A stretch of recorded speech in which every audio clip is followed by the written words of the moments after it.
ఓం నమో భగవతే శ్రీరమణాయ. ఒక భక్తుడు భగవాన్ని ఇలా ప్రశ్నించాడు. భగవాన్ ఉపదేశించిన మార్గము సూటి అయినది అనడంలో సందేహమే లేదు. కానీ ఇది ఎంతో కష్టమైనది. ఇది ఎలా మొదలు పెట్టాలో తెలియడం లేదు. నేనెవరు అని మంత్రంలాగా జపిస్తూ పోతే రాను రాను విసుగు కలుగుతుంది. ఇతర పద్ధతులలో ప్రాథమికంగా స్పష్టంగా ఎక్కడో ప్రారంభించి క్రమంగా ఎలా పైకి వెళ్ళవలనో ఉంటుంది. కానీ భగవాన్ పద్ధతిలో అలాంటివేమీ ఉండవు. ఆత్మను ఇక్కడే పొందడం సూటి అయిన మార్గమే అయినా చాలా కష్టం అని అన్నారు. అప్పుడు భగవానులు, ఈ మార్గం సూటి అయినదని నీవే ఒప్పుకుంటున్నావు కదా, ఇదే రుజువైనది, సులభమైనది కూడా. మనకు తెలియని ఇతర విషయాల కోసం ప్రయత్నించడం తేలిక అయ్యేటట్లయితే తన ఆత్మను తాను తెలుసుకోవడం కష్టమెలా అవుతుంది? ప్రారంభమెక్కడా అని అడుగుతున్నావు.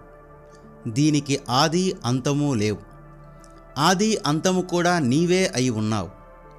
నీవేమో ఇక్కడ ఉండి ఆత్మ ఇంకెక్కడో ఉన్నట్లయితే నీవు దానిని చేరుకోవాల్సి ఉంటుంది. అప్పుడు ఎక్కడ బయలుదేరాలి, ఎలా ప్రయాణించాలో, గమ్యం ఎలా చేరాలో నీకు చెప్పవచ్చు. నీవు రమణాశ్రమంలోనే ఉండి నేను రమణాశ్రమం పోవాలి, ఎలా బయలుదేరాలి, ఎలా చేరాలి అని అడిగితే ఎవరైనా ఏమని జవాబు చెప్పగలరు? ఆత్మాన్వేషణం అలాంటిది. నీవు సదా ఆత్మవే, వేరే ఏమీ కాదు. నేనెవరు అనేది జపం అవుతుందని నీవు అంటున్నావు. నీవు ఎప్పుడూ నేనెవరు అని ప్రశ్నించుకుంటూ ఉండటం కాదు. అలాంటప్పుడు ఆలోచనలు అంత తేలిగ్గా అనగవు. అన్ని జపాలు ఒక్క తలపును నిలిపి ఉంచడానికే. మంత్రజపం మిగిలిన తలపులను తరిమివేయడానికి ఉపయోగపడుతుంది. జపం క్రమంగా దానినే సాధిస్తుంది. మంత్రానికి ఇతరములైన తలపులన్నీ క్రమంగా నశించి ఆ ఒక్క తలుపు కూడా నశించిపోతుంది. జపము ఆత్మస్వభావమే. అక్కడ జపం ఎప్పుడూ సాగుతూనే ఉంది. తలుపులన్నీ వదిలివేసినప్పుడు మన ప్రయత్నమంటూ ఏమీ లేక జపం ఎప్పుడూ అక్కడ ఉండనే ఉంటుంది. నేనెవరు అని నిన్ను నువ్వు ప్రశ్నించుకో అన్న సూటి మార్గంలో అన్ని తలపులకు మూలమైన నేనన్న తలపు నీలో ఎక్కడి నుంచి బయలుదేరుతుందో అక్కడ మనసును లగ్నం చేయమని చెప్పబడి ఉంది. ఆత్మ నీలో ఉన్నది కానీ బయట కాదు. కాబట్టి బయటకు వెళ్లకుండా లోన మునుగుమని చెప్పా. నీలో నీవు ఉండు అనడం కన్నా సులభమైన మార్గం ఇంకేదైనా ఉందా? కానీ ఈ పద్ధతి కొంతమందికి కష్టమనిపించి నచ్చకపోవడం కూడా నిజమే. అందుకోసమే ఎన్నో పద్ధతులు చెప్పబడ్డాయి. వారి వారి పరిపక్వతను బట్టి, అర్హతను బట్టి వారికి అందులో ఏదో ఒక పద్ధతి అత్యుత్తమము, అత్యంత సులభము అనిపిస్తుంది. కానీ కొందరికి విచార మార్గం తప్ప మరేమీ నచ్చదు. దీన్ని తెలుసుకో, దాన్ని తెలుసుకో అంటారు. కానీ చూసేవాడు, తెలుసుకునేవాడు ఎవరు అని వారు అడుగుతారు. ఇతర మార్గాలలో దేన్ని స్వీకరించినా సరే అక్కడ ఒక కర్త అంటూ ఉంటాడు. అది తప్పించుకోరానిది. ఆ కర్త ఎవరో కనుక్కోవలసి ఉంది. అంతవరకు సాధనను విరమించడానికి వీలు లేదు. కాబట్టి క్రమంగా అందరూ నేనెవరు అన్న దానిని కనుక్కొని తీరవలసి ఉంటుంది. ఇక్కడ ప్రాథమికంగా స్పష్టంగా ఆరంభించడానికి ఏమీ లేదని నీవు అంటావు. కానీ నేను అన్నది ఆరంభంగా ఉండనే ఉంది కదా. నువ్వెప్పుడూ ఉన్నావని నీకు తెలుసు. నిద్రలో దేహం ఉండదని తెలుసు. నీవు దేహం లేకుండా కూడా ఉన్నావని నిద్ర నిరూపిస్తుంది.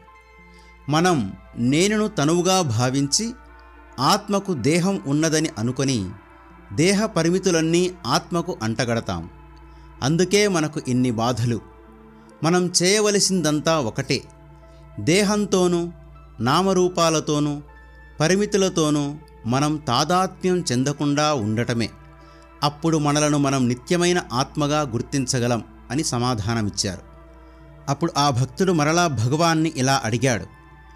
భగవాన్, మీరు రాసిన పుస్తకాల్లో చెప్పిన దానికన్నా సాధనా పద్ధతిలో తెలుసుకోవలసింది ఇంకేమీ లేదా?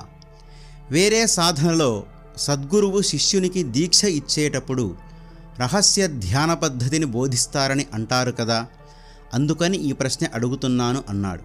అప్పుడు భగవాన్, గ్రంథాలలో వివరించిన దానికన్నా ప్రత్యేకమైన రహస్య పద్ధతులంటూ లేవు. ఈ పద్ధతిలో అంతా బహిరంగ రహస్యమే.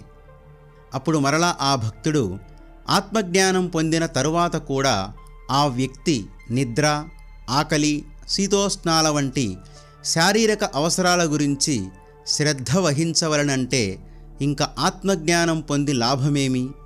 అలా చూసుకోవలసి వస్తే అది పూర్ణస్థితి ఎలా అవుతుంది అని ప్రశ్నించారు.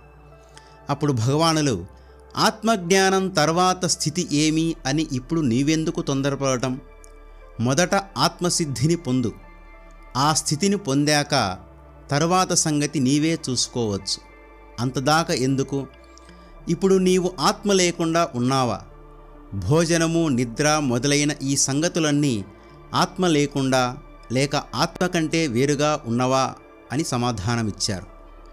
ఈ కంటెంట్ కనుక మీకు నచ్చినట్లయితే లైక్ చేయండి, మీ బంధుమిత్రులకు షేర్ చేయండి. భగవాన్ శ్రీ రమణుల జీవితానికి సంబంధించిన మరిన్ని విషయాలు తెలుసుకోవడానికి ఈ ఛానల్ని సబ్స్క్రైబ్ చేసుకోండి. అమూల్యమైన మీ అభిప్రాయాలను కామెంట్ రూపంలో తప్పక పంపించండి. ఓం నమో భగవతే శ్రీ రమణాయ.